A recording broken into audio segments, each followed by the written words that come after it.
Dios les bendiga. En el día de hoy se supone que concluyamos con la parte de los juicios de nuestro Señor. Y para ello vamos de inmediato a leer una porción en Mateo, en la que el Señor, con toda precisión, en Mateo capítulo 20, versículos del 17 al 19, vayamos allá, mucho antes de que comenzara esto de los juicios. Recuérdense que este juicio está en el capítulo 27 de Mateo. Sin embargo, a nivel del capítulo 20, ya cuando el Señor iba hacia Jerusalén, todavía no había partido hacia Jerusalén, antes de ir a recuperar la salud de Lázaro, él conversa con sus discípulos y esto es lo que le dice a los discípulos.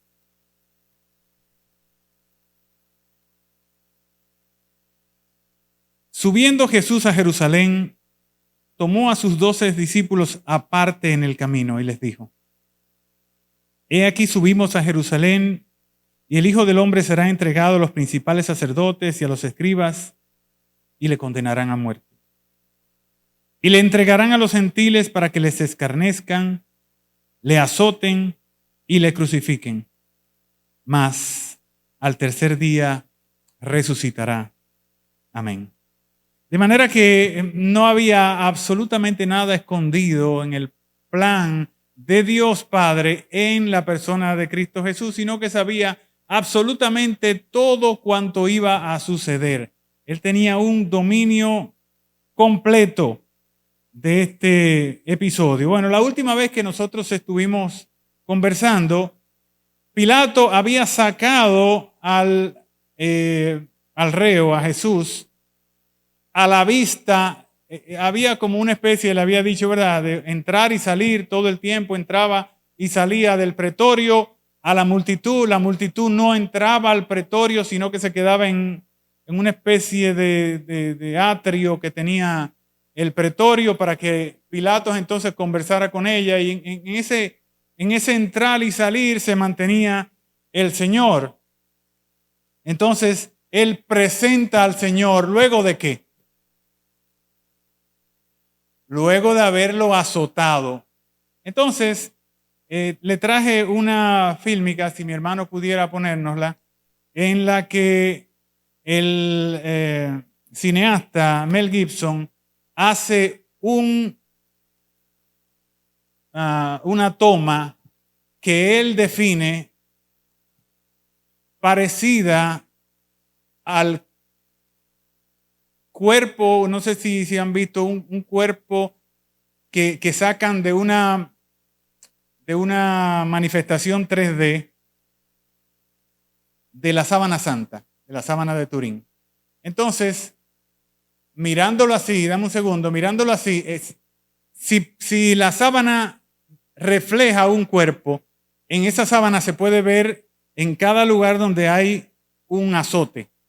Y también se puede ver, a grosso modo, en sentido general, el asunto, como yo les mostré, el asunto de espinas, de la corona de espinas.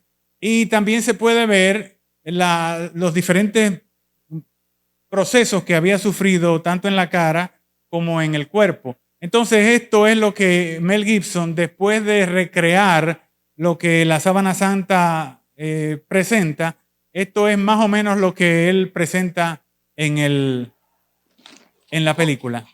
Esa sería la condición. Miren a Pilatos descompuesto, porque precisamente le había dicho que lo castigaran y quizás le puso su poquitito más, pero no esperaba que estuviera en esa situación.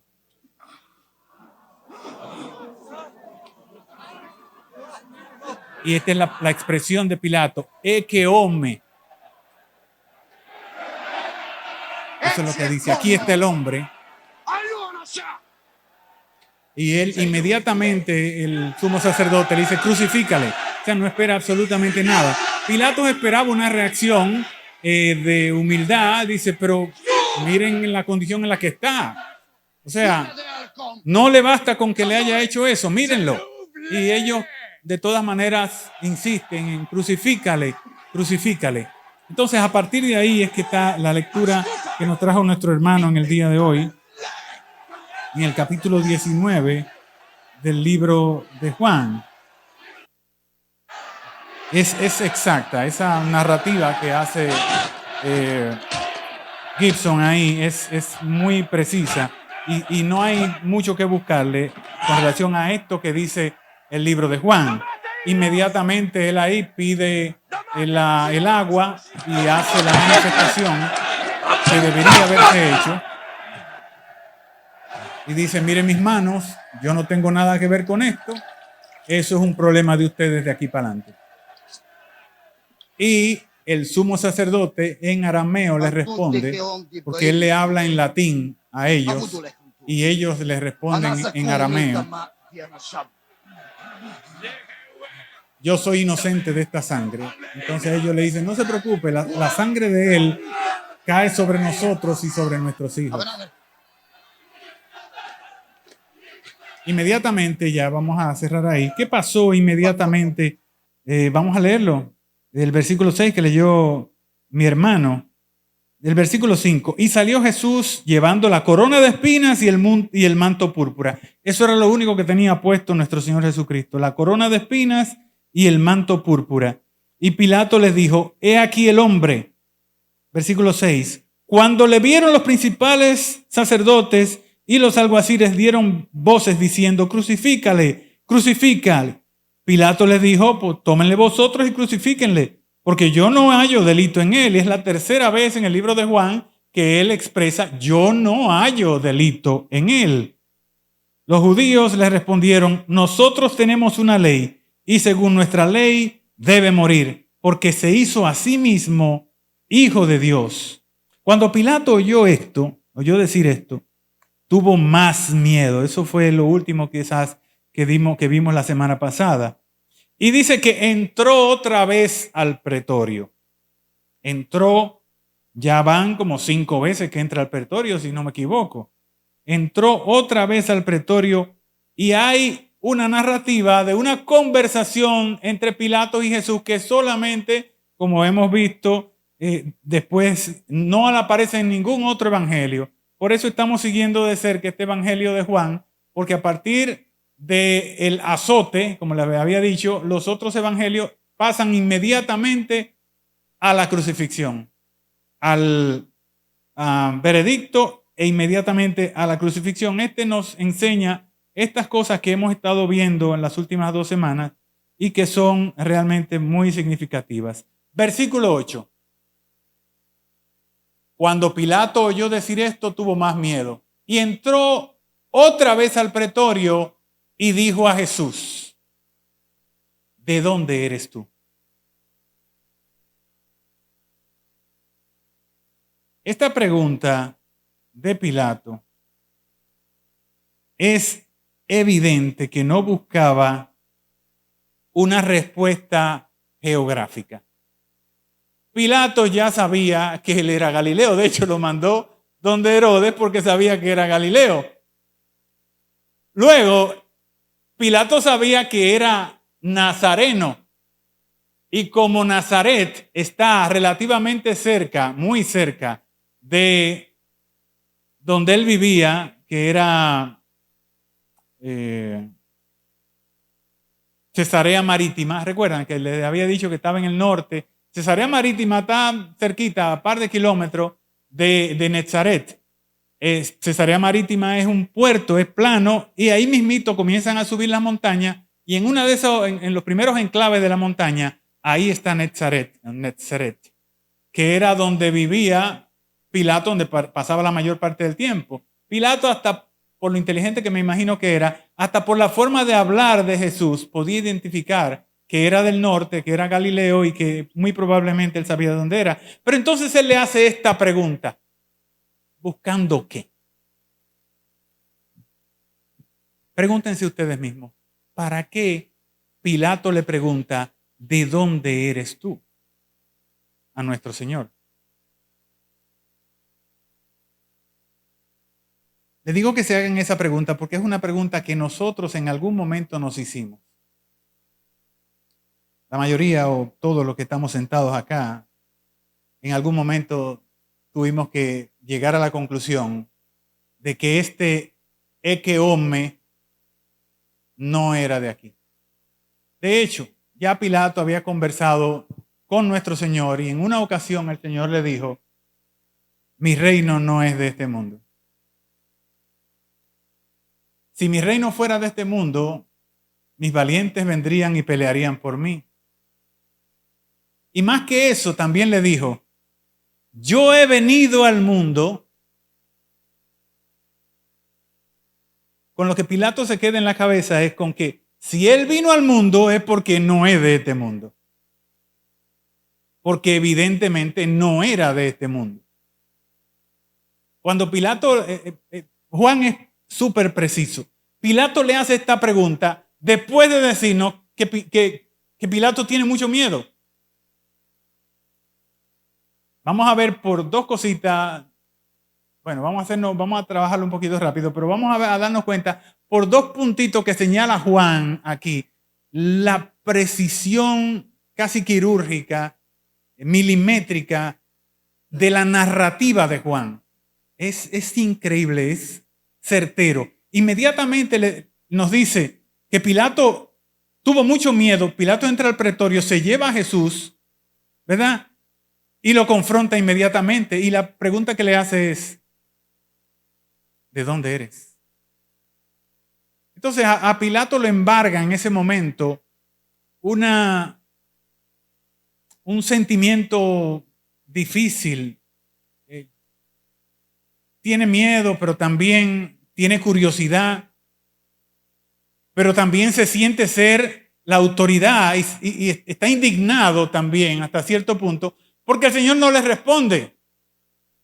El Señor no da ninguna información y él esperaba que el Señor le dijera o sea, yo quiero que ustedes vean en la persona de Pilato el romano clásico. El romano clásico viene con un trasfondo de mitología latina, mitología romana. Recuérdense que Pablo nos dice que tenían 800 dioses, entre ellos un dios que nadie conocía. O sea que es probable que Pilato en ese momento, al oír que era hijo de Dios, que fue lo último que dijeron los fariseos o los sacerdotes, al oír que era hijo de Dios, eso embarga a Pilato y dice: wow, ¿y si este es un hijo de los dioses de allá? Y yo me estoy metiendo con este tipo. Entonces, la respuesta que esperaba Pilato era precisamente, a lo mejor, una respuesta no necesariamente latina, sino también griega, y que el Señor le diga: yo vengo del Olimpo. Vengo del Olimpo, desde donde es Zeus y toda esa gente, esos dioses extraños que también dominaron por más de 4.000 años, dominaron todo el panorama de los dioses del mundo. Recuérdense que los griegos tuvieron muchísimos años, o sea, realmente desde los egipcios hasta los romanos, todo ese pedazo ahí eran los griegos que estaban reinando, y eso no viene de cuando ellos reinaban, o sea, eso viene de mucho más atrás, de un contexto histórico previo, no necesariamente del momento del imperio griego, sino de mucho más atrás. Entonces, eso era conocido en todo el mundo. Y la gente que tenía cultura, que había leído, sabía de este asunto de los griegos. Entonces Pilato hace la pregunta, no para saber que él es de Galilea o de Siria, que está un poquito más al norte. Es para que el Señor le diga: es que yo soy hijo de Zeus. O cualquier otro de los reyes de Roma, o de los dioses romanos o latinos en sentido general. Pero la verdad es esa. Dígame.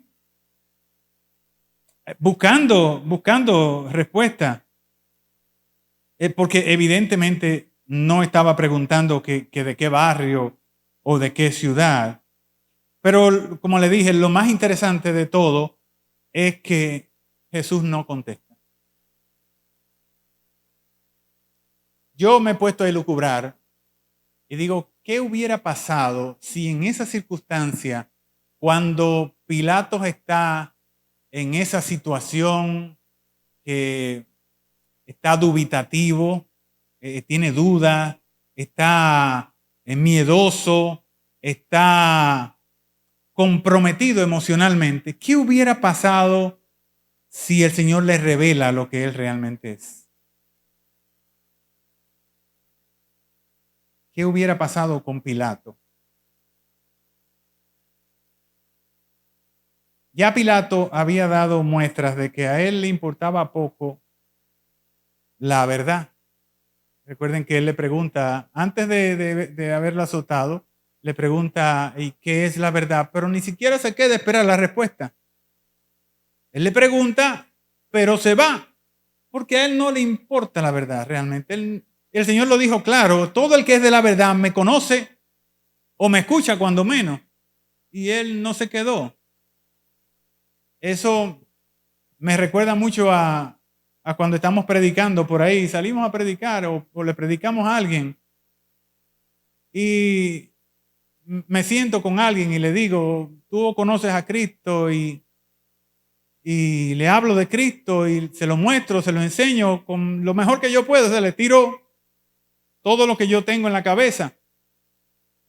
Pero la gente no está en eso. Si yo le hubiese hablado de dembow o le hubiese hablado de carro, a lo mejor me ponen un poquito más de caso. Pero la verdad, me siento a hablar y duramos un buen rato conversando y al final terminamos discutiendo porque él tiene una idea y yo tengo otra. Entonces, al final lo que terminamos es discutiendo acerca de algo que ni siquiera tiene que ver con lo que yo le estoy enseñando. Y eso era probablemente lo que iba a pasar si el Señor le mostraba a Pilato lo que él realmente era, porque Pilato no es, o sea, Pilato es una persona como lo que nosotros encontramos hoy en día, que tiene su mundo hecho, tiene su creencia, tiene y lo mejor es que se siente bien como está.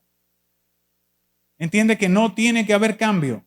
Y si tú no te consideras enfermo, no hay manera de que tú vayas donde un médico. Es más, yo tengo un hermano que sabe que está enfermo y no va a médico.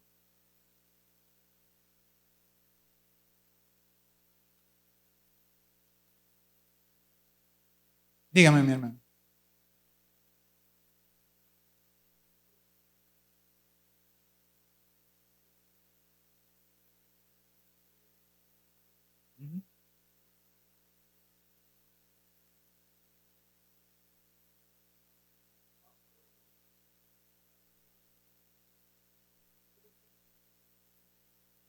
Sí, por eso hago la mención de que era un panteón de dioses. O sea, no era un dios, era un viaje de dioses que tenían.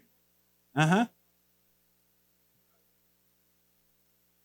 Al final, en el capítulo 28, lo alaban, como, pero ven acá, en el versículo, en el capítulo 19, cuando va a Filipo, a Atenas, le dicen, no, pero miren, estos dos tipos, estos son dos dioses. Ahí están. Él andaba con Silas, era con Bernabé, ya en el segundo viaje, exacto. Entonces, ellos tenían esa convicción. A lo mejor si el Señor le decía clara y simplemente lo que era una real pérdida de tiempo. Aquí tengo que decir,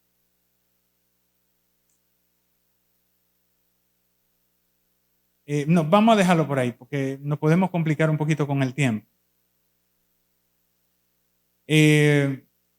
Pero pensemos, qué diferente hubiera sido si Pilato escucha, si Pilato oye la verdad. Si en lugar de salir cuando hizo la pregunta, se hubiese detenido a escuchar. Si los que nos escuchan a nosotros, en lugar de estar pensando en lo que están pensando, nos prestan los oídos y nos prestan la atención y nosotros le hablamos de Cristo, ¿cuánta diferencia hace eso? ¿Cuánta diferencia hace que se queden a oír que nosotros podamos enseñarle a Cristo, mostrarle realmente lo que es y lo que nosotros ganamos con tenerle. Pero esas son de las cosas más difíciles.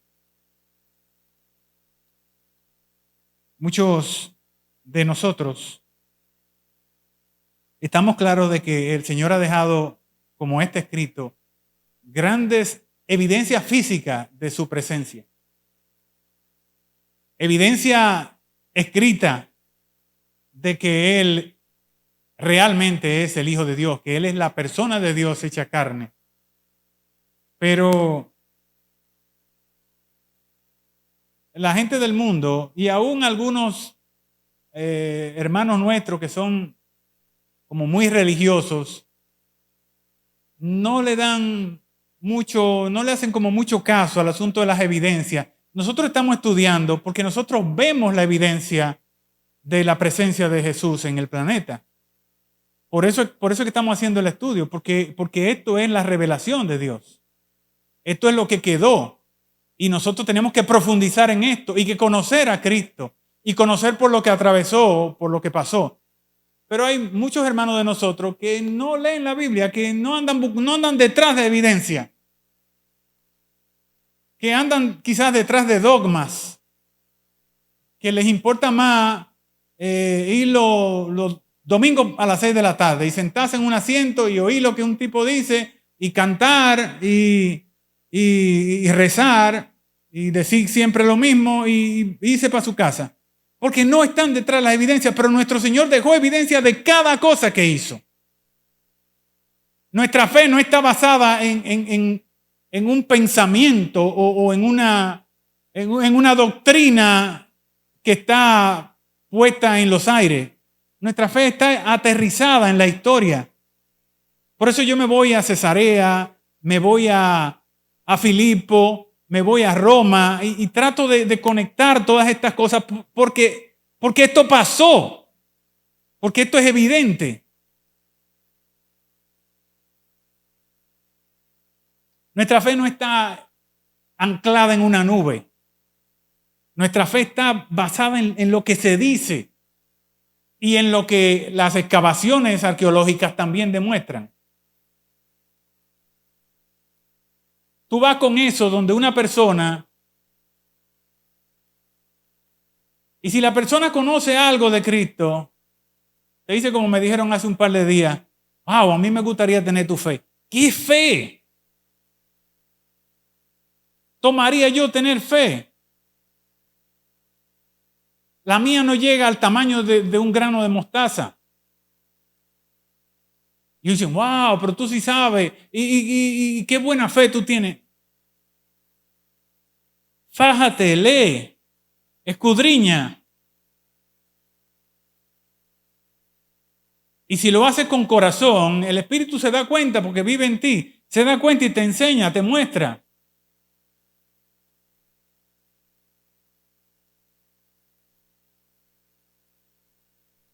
Si escuchas hoy su voz, no endurezcas tu corazón. Vamos a leer Proverbios capítulo 1, versículo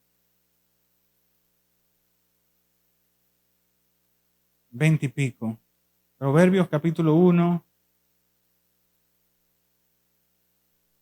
Digo Proverbios porque estuvimos leyendo Proverbios la semana pasada, la gente que estudia conmigo.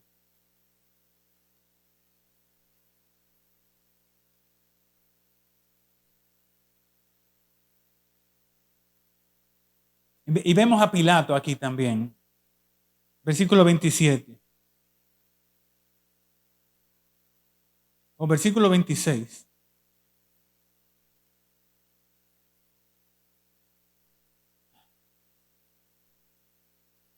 También yo me reiré en vuestra calamidad y me burlaré cuando os viniere lo que teméis. Cuando viniere como una destrucción lo que teméis y vuestra calamidad llegare como un torbellino, cuando sobre todos vosotros viniere tribulación y angustia.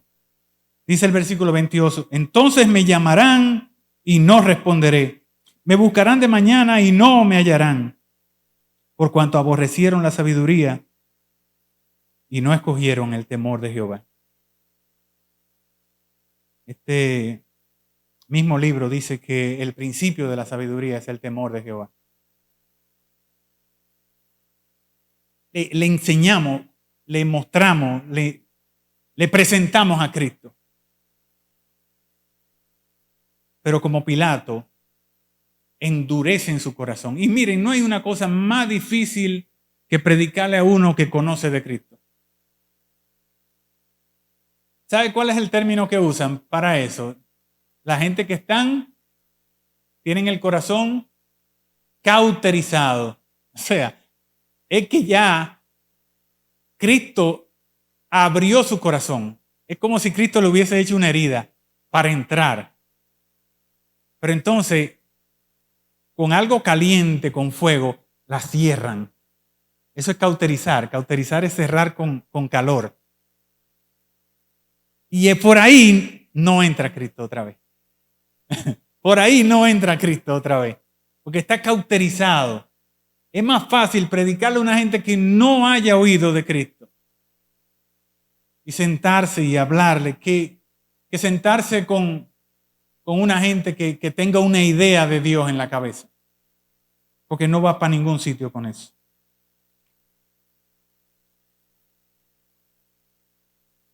Volvamos de nuevo a la lectura. Entonces Pilato se indigna y le dice, a mí no me hablas. ¿No sabes que tengo autoridad para crucificarte y que tengo autoridad para soltarte?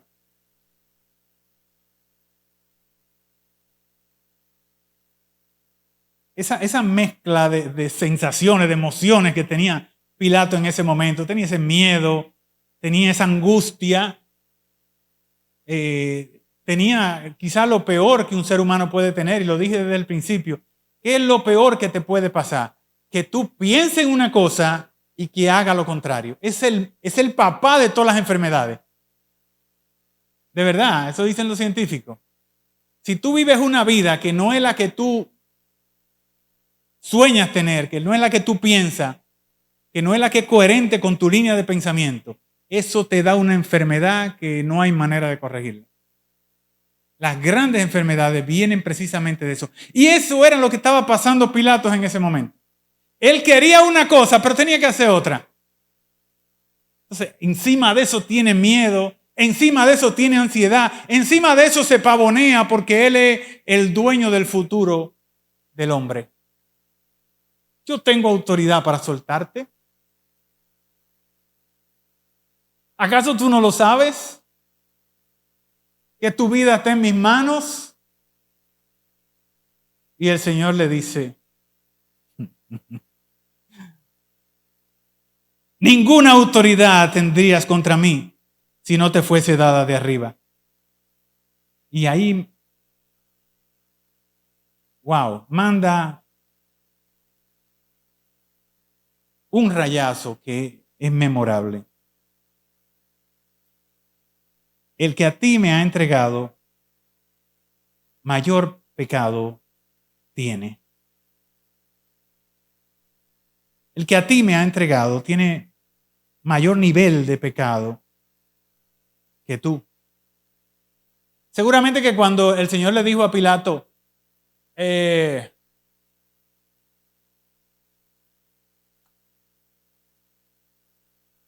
tú no tienes ninguna autoridad si no te fue dada de arriba. Pilato, con su corta visión, está pensando en Tiberio. En Tiberio, ¿verdad? No puede ver que es más para arriba que está, que es de los cielos que viene, la autoridad que él tiene. Nos vamos al libro de Daniel, que no vamos a hacerlo por razones de tiempo, pero en el capítulo 2 Daniel le dice a Nabucodonosor, después del sueño, le dice, es que él que reveló es el que pone reyes y quita reyes. Las autoridades están ahí por él. Después de eso, después del capítulo 2, en el capítulo 5, dice capítulo 5 de Daniel, pero yo le digo primera epístola de Nabucodonosor, porque es Nabucodonosor que lo escribe todo. El capítulo 5 lo escribe completamente Nabucodonosor. Después de eso, Nabucodonosor dice, ¡ay! Después que se puso a comer hierba, que el Señor lo pone como una bestia del campo.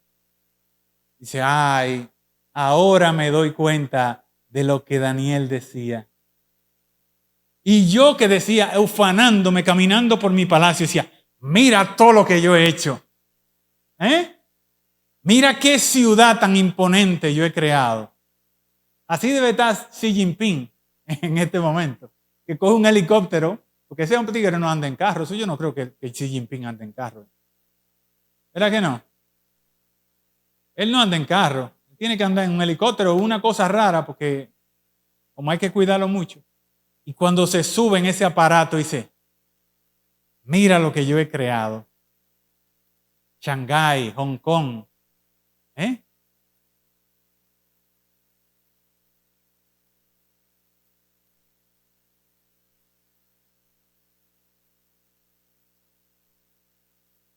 Es una paradoja, dice aquí. Soy absolutamente dueño de tu situación, es lo que quiere decirle Pilato a nuestro Señor. Yo soy el dueño absoluto de tu situación.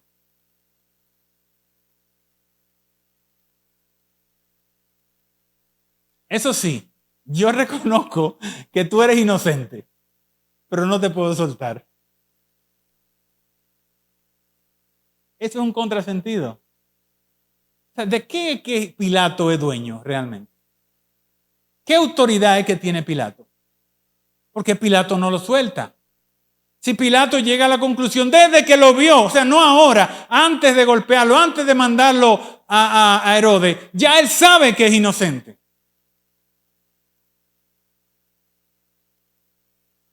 Entonces, ¿por qué no lo suelta si sabe que es inocente? ¿Dónde está la autoridad de Pilato? Pilato tiene un gran enredo. Y los sacerdotes conocen de ese enredo. Pilato está mal parado ante Tiberio. De hecho, años más adelante, esto fue, me parece a mí, no sé, esto fue en el año 27 o 28.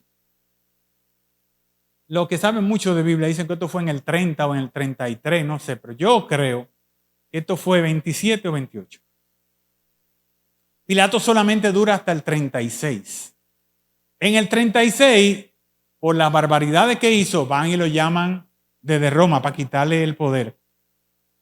Ese poder que le pudieron haber quitado si él liberaba a Jesús. Por lo que vamos a ver más adelante. Esto me recuerda una situación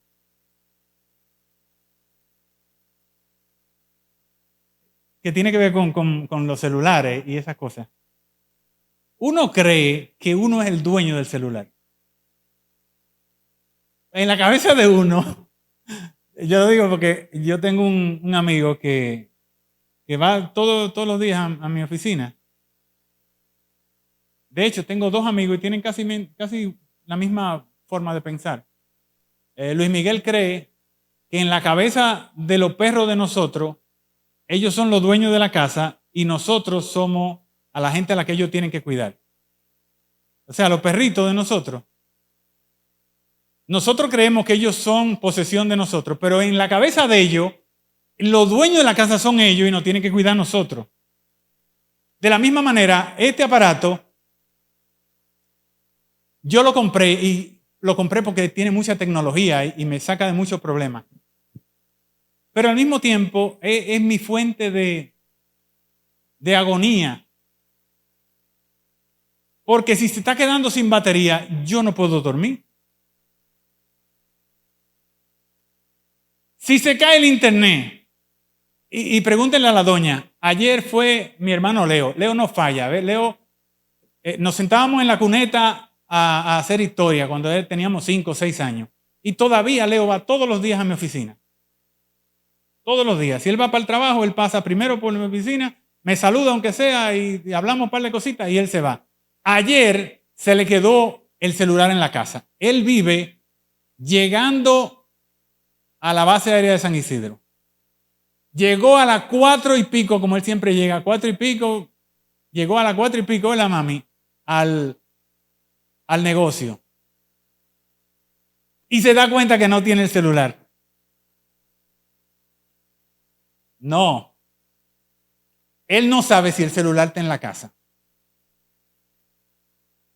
Pero él no tiene, que me excuse Leo si esto alguna vez llega a saberse, él no tiene el número de la esposa. Pero tampoco tiene el número del hijo, ni el número de la casa. No, porque está todo ahí. Está todo ahí. ¿Entiendes? A mí no me pueden culpar porque yo nada más tengo como 4 o 5 teléfonos en la cabeza. Yo no tengo más nada. Yo nada más tengo al menos, como mucho, yo tengo 6 teléfonos en la cabeza. Como mucho. Entonces Leo va y me dice, No, lo de Carmen es absolutamente, lo de Carmen es un récord Guinness. Yo no sé cómo ella puede realmente. Pero la verdad es esa. Bueno, ya no le voy a cansar el asunto porque se me va el tiempo, pero Leo me dice, yo no sé si lo dejé en la casa o lo dejé tirado en algún sitio. Yo supongo que está en la casa. Entonces yo le digo, no te preocupes, yo tengo el teléfono de Natalia. Y llamo a Natalia y le digo, Natalia, por casualidad, bueno, te voy a poner a Leo. Por casualidad mi teléfono está ahí. Ah, sí, el teléfono sonó ahorita y debe estar, ok. Le digo, pero quédate y vamos para Sanville y hacemos alguna cosa en Sanville y después tú te vas. Porque son las 5 y pico de la tarde y crucé ese puente a las 5 de la tarde no es un fly, es allá en San Isidro. Él se fue a buscar su celular porque él entiende, como yo, que sin celular yo no tengo diversión, yo no estoy pegado de nada, o sea, yo estoy en el aire. Y a esa hora, Leito cogió y se fue y cruzó su puente y llegó a su casa y se quedó allá en la casa. Porque él no puede vivir sin el celular. Entonces, es lo mismo, la autoridad, ¿quién es el que tiene a quién? ¿Será que nosotros tenemos celular o los celulares no tienen a nosotros? De la misma manera, Pilato era la autoridad de los judíos o los judíos tenían agarrado a Pilato por el rabo. Se supone que Pilato era el rey de los judíos o el jefe de los judíos o la máxima autoridad en ese territorio. Pero la verdad es que Pilato era el ratón de los judíos en ese momento. Y no podía soltar a Jesús porque no había ninguna autoridad en Pilato. En este punto tendríamos que hablar algo que nos presentó mi hermano Castro hace un tiempo. Y es que Pilato no podía soltarlo porque estaba escrito. Los calvinistas, no los calvinistas en sentido general, pero una parte de los calvinistas, dicen que no hay tal cosa como el libre albedrío, sino que todo está dispuesto. Desde antes de la fundación del mundo, ya todo está dispuesto. O sea, Pilato no podía soltarlo porque Pilato era el que tenía el poder de crucificarlo y él tenía que morir crucificado. Entonces ahí entra lo que decía mi hermano Castro, es que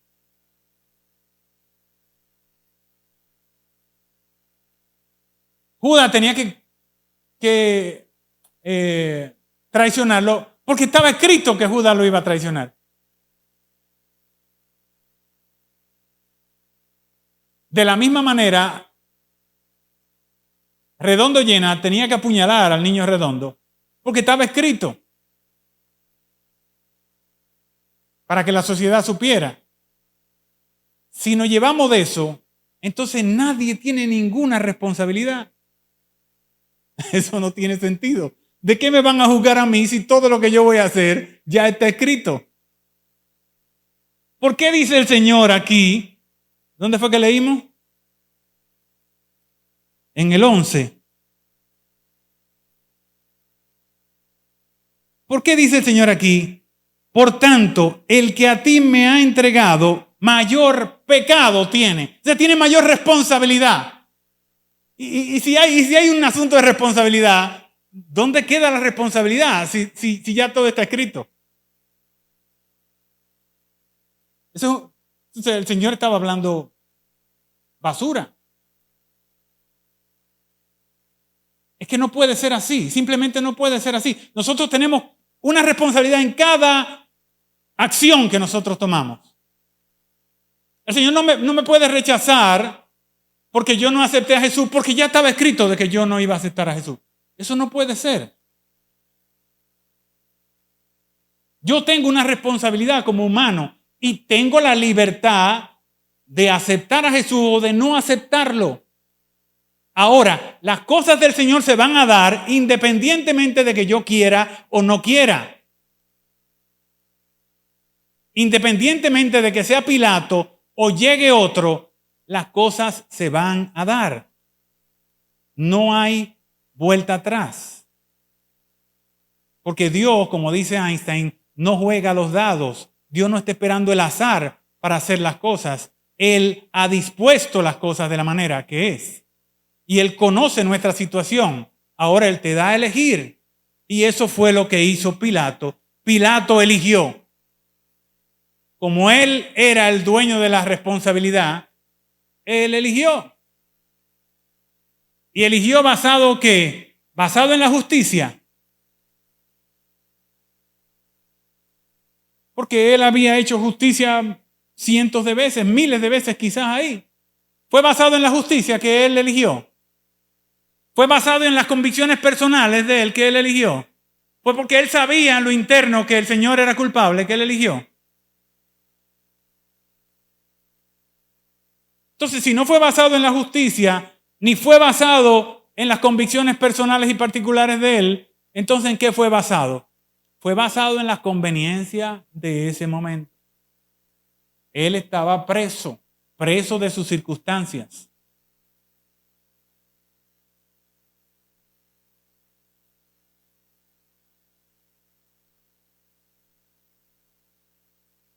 Yo creo que no hay un pasaje de la palabra con más peso específico que este pedacito que estamos leyendo ahora.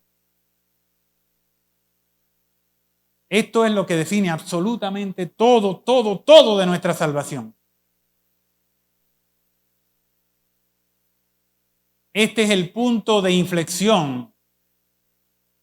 Esto es lo que define el sacrificio. Incluso la hora del sacrificio. Todo pautado, todo señalado por Dios. A través de los profetas y a través de sus propias órdenes. En el libro de Éxodo, en el capítulo 2. Todo pautado para que fuese de esa manera. A la sexta hora, que son las 12 del mediodía, Pilato hace lo que el sumo sacerdote hace a las 12 del mediodía del 14 de Nisán. Declara que el cordero está limpio. Pero al mismo tiempo manda a ejecutar al cordero.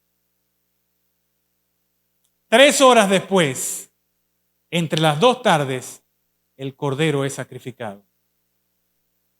Y sale toda la sangre del cuerpo del cordero, lo que le quedaba de sangre, pero absolutamente toda la sangre del cordero sale en ese momento.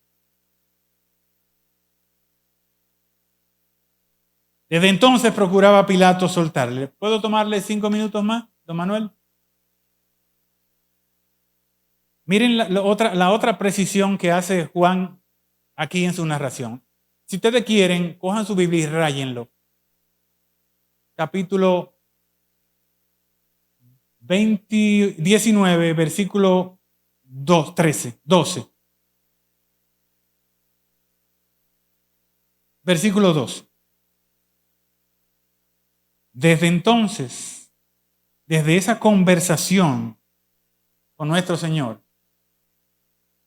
Pilato estaba decidido a soltar a Jesús.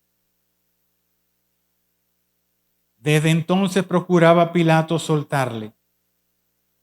Es como si Juan tuviera una especie de escáner que ve el corazón de Pilato. O traduce lo que los sacerdotes y la multitud vio en Pilato cuando él volvió a salir.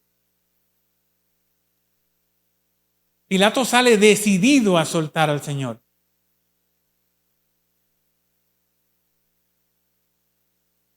Y Juan lo narra aquí con una precisión también extraordinaria. Desde entonces procuraba Pilato soltarle, pero los judíos daban voces diciendo: si a este sueltas, no eres enemigo del César.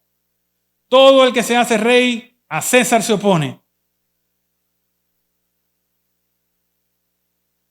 En Dominicana tenemos una palabra para eso. ¿Saben cuál es? El cuco. Le echaron cuco a Pilato.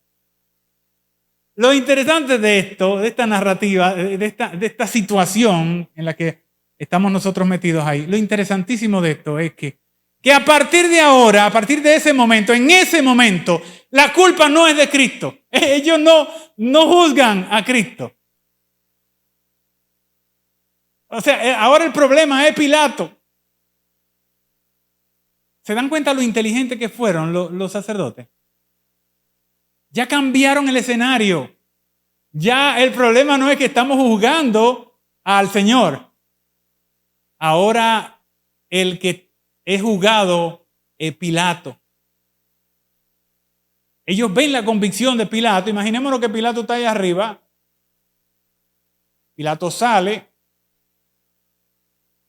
deja al Señor adentro.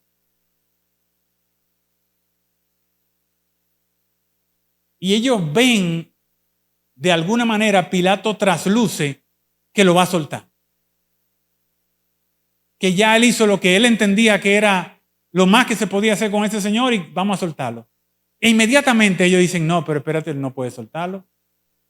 Pero ya Cristo no está ahí. Ahora el problema es convencer a Pilato de que no lo suelte, de que lo crucifique. Entonces todo el juicio ahora cae en el terreno personal de Pilato. Un terreno que Pilato no puede pisar. Porque ya Pilato, como yo le conté cuando hablé acerca de Pilato, tiene dos problemas en el historial. Ha cometido son 3 infracciones, pero yo no sé si la última es después o antes. Yo creo que la última es después de nuestro Señor. Por eso es que lo llaman a Roma. Pero cuando menos tiene 2. La vez que entró en Jerusalén con los escudos y con la cosa, que tuvo que matar un viaje de gente. Y la vez que se inventa una rebelión en Jerusalén y hasta dentro del templo mató gente. Entonces, esas 2 cosas ya pesan en el expediente de Pilato. Y Pilato no puede darle más razones al César, a Tiberio, que era un tipo loco. Yo se lo dije, Tiberio es arrevesado. Tiberio es, ¿cómo es que se llama? Que no es psicópata, que todo el tiempo están pensando que lo están buscando para matarlo. Eso es una psicopatía, pero ¿cómo es que le dicen eso? Bueno, eso es ese mismo. Tiberio es un tipo, es un paranoico. Tiberio es un paranoico. De hecho, él no gobierna en Roma. Él está en Capri, en una isla, rodeado de guardia. Y ahí muere. Que dicen que fue su propio sobrino que lo mata. O el principal de la guardia de él. Porque está en Capri, no está en Roma, porque en Roma matan. Y él se va para Capri a disfrutar, a mandar desde allá, pero es un paranoico. Si Tiberio sabe que este tipo soltó a una gente que dijo que iba a ser rey, se lo lleva volando. Entonces, yo veo genialidad en la nueva postura de los sacerdotes. Y dicen, no, pero al que hay que atacar ahora es a Pilato. Si nosotros atendemos a Pilato, esto pasó. Y así hacen. ¿Y qué es lo que le dicen? Versículo 12, subráyenlo. Desde entonces procuraba Pilato soltarle, pero los judíos daban voces diciendo, si a este sueltas, no eres amigo del César. Todo el que se hace rey, a César se opone. Entonces Pilato, oyendo esto, vuelve y saca a Jesús. ¿Cuántas veces lo ha sacado? Y prepara la parafernalia del juicio. Para usted, como ministro romano, hacer un juicio, usted tenía que sentarse en una poltrona, en una especie de trono, ponerse más elevado que la situación, un lugar que se llamaba el enlosado, la gabata en hebreo. Tenía que ponerse su traje de juez. Y el Pilato hace eso, lo que le falta para juzgar. Pero Pilato no puede hacer otra cosa. Se le está completamente a merced de los judíos. Aún así, él da 2 patadas de ahogado más. La primera es que después que se suben el enlosado, le dicen, a su rey he de crucificar. Yo no sé si esto era burlándose de los judíos. Esto tiene un componente profético. Pilato realmente lo dice por convicción. No lo sé. Sinceramente no lo sé. A propósito, en el libro de Mateo, en el capítulo 2, en la narración de los magos de Oriente, ¿alguien recuerda a quién buscaban los magos de Oriente donde Herodes? ¿A quién? ¿Al rey de qué? Al rey de los judíos. Fíjense que desde el inicio hasta el final, el problema es con el rey de los judíos. Desde Herodes, el viejo, Herodes el grande, hasta Pilato, el problema es con el rey de los judíos. Bueno, vamos a tener que dejarlo ahí. Ya lo que falta es que lea esto. Versículo 13. Entonces Pilato, oyendo esto, llevó fuera a Jesús y se sentó en el tribunal, en el cual era llamado el enlosado, en hebreo Gabata. Era la preparación de la Pascua, o sea, era el día que se mataba el cordero. Y era como la hora sexta. Si a las 6 de la mañana sale el sol, la hora sexta, fíjense que como ellos evidentemente no tenían celular, no podían decir como yo, mire, son las 8:10, me he pasado por 10 minutos. Sino que ellos decían, Jesús era como de 30 años, dice Lucas, ¿verdad? Cuando empezó su ministerio. Así que Lucas dice. Jesús era como de 30 años porque no había una cédula con la que el tipo andaba y decía, yo nací en tal fecha. Pero tampoco había un reloj o un celular que tú podías decir, son las 12. No, era como la hora sexta. Hay una discrepancia aquí entre los evangelistas, pero no pasa de ser de eso, de que son cosas de opinión. Yo creo que eran como las 12. Ah, no, yo creo que era como la 1. ¿De qué manera uno se da cuenta que eran como las 12 o la 1? Pero el sol te puede decir que son la 1 siendo la 1:30, o que son las 12:30 siendo la 1, o que son las 12 siendo las 2:30. O sea que, miren lo que dice, la precisión con la que habla Juan. Dice, era la preparación de la Pascua, eso sí es preciso. Era el día en el que se preparaba la Pascua. Y como la hora sexta. Entonces dijo a los judíos, he aquí vuestro rey. Pero ellos gritaron, fuera, fuera, crucifícale. Pilato les dijo, ¿a vuestro rey he de crucificar? Esa es la primera patada de ahogado que hace Pilato. Respondieron los principales sacerdotes: no tenemos más rey que César. Qué abusadores. Si a alguien ellos odiaban en ese momento, era a los romanos. Israel siempre fue, todavía es y será una teocracia. El rey de ellos es Dios, o Yahvé, o Adonai.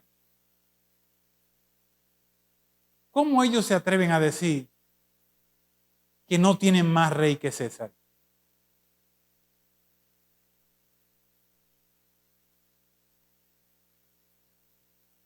No tenemos más rey que César. Así que entonces lo entregó a todos, a ellos, para que fuese crucificado. Tomaron pues a Jesús y le llevaron. Aquí termina el juicio. Dios les bendiga.